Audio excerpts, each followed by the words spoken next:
ಎಲ್ರಿಗೂ ನಮಸ್ಕಾರ. ನಾನಿವತ್ತು ಗಗನಚುಕ್ಕಿ ಫಾಲ್ಸ್ನ ನೋಡೋಕೆ ಹೋಗ್ತಾ ಇದ್ದೀನಿ. ಬೆಂಗಳೂರಿಂದ ಬರೀ 120 ಕಿಲೋಮೀಟ್ರ್ ಆಗುತ್ತೆ. ನಾ ಹೋದಾಗ ಮಳೆಗಾಲ ಟೈಮಲ್ಲಿ ಹೋದರೆ ಮಾತ್ರ ಇವಾಗ ನಾನು ಹಾಕಿರೋಂಥದ್ದು ಏನಿದೆ ಅಲ್ವ ನಿಮಗೆ ಫೀಲ್ ಕೊಡುತ್ತೆ. ನೀವು ಮಳೆಗಾಲದ ಟೈಮಲ್ಲಿ ಹೋಗಿಲ್ಲ ಅಂದರೆ ಹೇಗಿರುತ್ತೆ ಅಂತಲೂ ಕೂಡ ವಿಡಿಯೋದಲ್ಲಿ ಮುಂದೆ ತೋರಿಸಿದ್ದೀನಿ. ಮಳೆಗಾಲದಲ್ಲಿ ಸ್ವಲ್ಪ ಬೆಳಗಿನ ಜಾವ ಹೋದಾಗ ತುಂಬ ಸಖತ್ತಾಗಿರುತ್ತೆ. ಓಕೆ, ನಾನು ಹೋಗಿದ್ದು ಸ್ನೇಹಿತರೆ, ನಾನು ನನ್ನ ಫ್ರೆಂಡ್ಸ್ ಇವತ್ತು ಗಗನಚುಕ್ಕಿ ಶಿವನ ಸಮುದ್ರದಲ್ಲಿ ಬಂದಿದ್ವಿ. ಹಾಗೆ ಇದು ವಾತಾವರಣ ನೋಡಿ ತೋರಿಸ್ತಾ ಇದ್ದೀನಿ. ನೋಡಿ ನಿಮಗೆ ಹೇಗೆ ಇದೆ, ಜನಸಾಗರ ಯಾವ ಥರ ಬಂದಿದೆ ಅಂತ.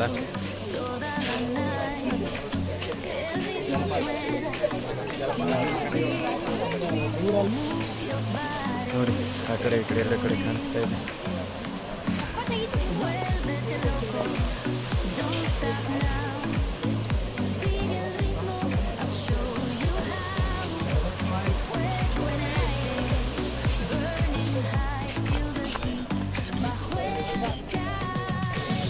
ತುಂಬ ಚೆನ್ನಾಗಿದೆ ಈ ಕಡೆ ವಾತಾವರಣ.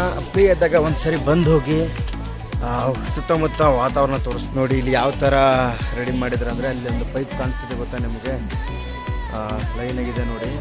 ಅಂದರೆ ಇಲ್ಲಿಂದ ಕೆಳಗಡೆಯಿಂದ ನೀರು ಅಲ್ಲಿಗೆ ನೀರಾವರಿ ಅಂದರೆ ಅಲ್ಲಿನ ವ್ಯವಸಾಯಕ್ಕೆ ಅದು ತುಂಬ ಅನುಕೂಲ ಮಾಡಿಕೊಟ್ಟಿದ್ದಾರೆ.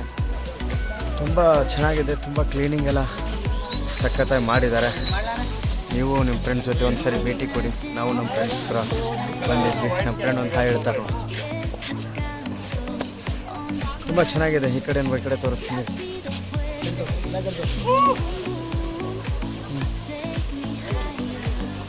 ಏನು ಕಾಣಿಸ್ತಿದೆ.